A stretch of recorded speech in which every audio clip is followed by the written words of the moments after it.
barrel roll. Welcome to The Know, I'm Mica. I'm Ben. Justice League hits theaters Friday, and normally we'd be giving you a roundup of all the reviews trying to answer the question, is it good, does it suck? And if you're wondering, why haven't I seen any reviews or aggregate scores yet? Well, some think the delay might be a little suspicious. I think the delay's a lot suspicious. The review embargo lifts Wednesday morning, which is later than normal for a lot of blockbuster movies. And meanwhile, one of the biggest review aggregator sites is delaying its score for Justice League until Thursday, which is literally just a day before the movie releases. Ooh, that says so much.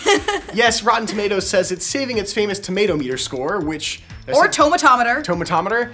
Whichever one, I say both. Alright, cool. Which is an aggregate of all the reviews for a special reveal on its new Facebook show, See It, Skip It. But all these delays have raised questions over whether or not this was done out of fears of negative reviews. So why would they do this, you may ask? Well, it's not uncommon for studios to not screen a movie for critics if they think it's gonna be a dud. And we should note that Rotten Tomatoes has withheld a tomato meter score before, but for a much lower profile movie than Justice League.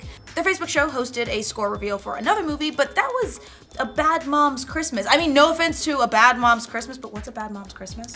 Don't even go there. Okay. Another interesting wrinkle to this, Rotten Tomatoes is owned by the movie ticket seller Fandango, which itself is co-owned by film companies Warner Bros. And Universal. And Warner Bros. Produces all the DCEU movies, so maybe there's some corporate pressure there to keep a lid on bad reviews for as long as possible. Again, the tomato meter score won't be available until Thursday, which is after a lot of pre-sold tickets have already been purchased, so at that point, there's no getting a refund if you read a bunch of bad reviews. And of course, Justice League, like a lot of DCEU movies, it's had some issues. Most notably, its director Zack Snyder stepped down during post-production after the death of his daughter. He was replaced by Joss Whedon, who initially was just gonna handle post-production duties, but yeah, he ended up doing 2 months of reshoots at an additional cost of $25 million, so if you read between the lines, there might be some issues with the movie. Just a little bit.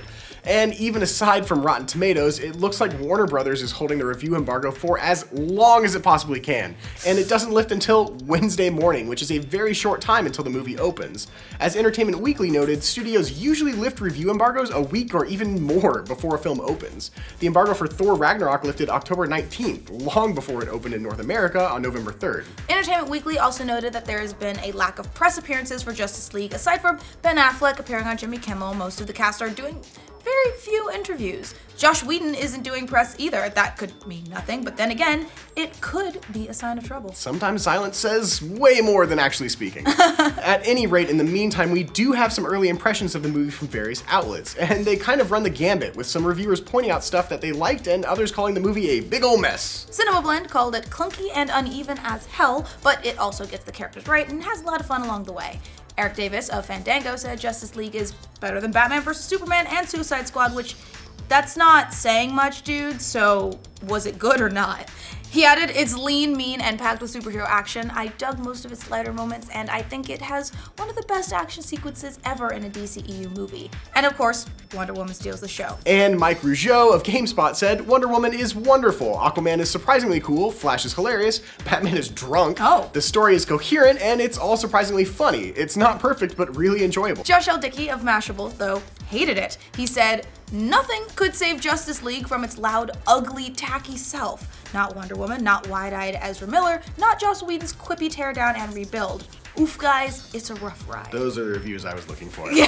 Jermaine Lucier of Gizmodo said, narratively, it's a mess. The stakes don't work and the villain isn't great. However, the heroes are great. It's funny and there's some surprisingly effective character work.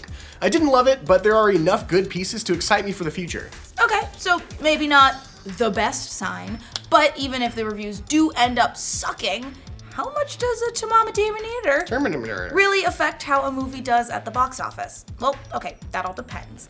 Vox looked into this issue earlier this year and found that a strong score can help smaller budget films like Get Out or The Big Sick, both of which had great scores of 99% and 98% respectively. And likewise, a bad score from Rotten Tomatoes can sink a smaller film and ensure that it closes quicker or plays in fewer cities. But when it comes to blockbusters, the correlation between aggregate scores and box office returns isn't clear at all. Beauty and the Beast is the top grossing movie of the year, and it only got a 70 from Rotten Tomatoes, and a 65 score on Metacritic. Despicable Me 3 did even worse, but it's still one of the top grossing movies of the year, ditto for The Fate of Furious. So it may be that that the marketing budgets of big studio films can overcome negative reviews. Of course, some badly reviewed movies like Baywatch also do terribly at the box office because they just suck. Oh, okay, I liked Baywatch. Okay, the worst part is I did too. Yes! Yes!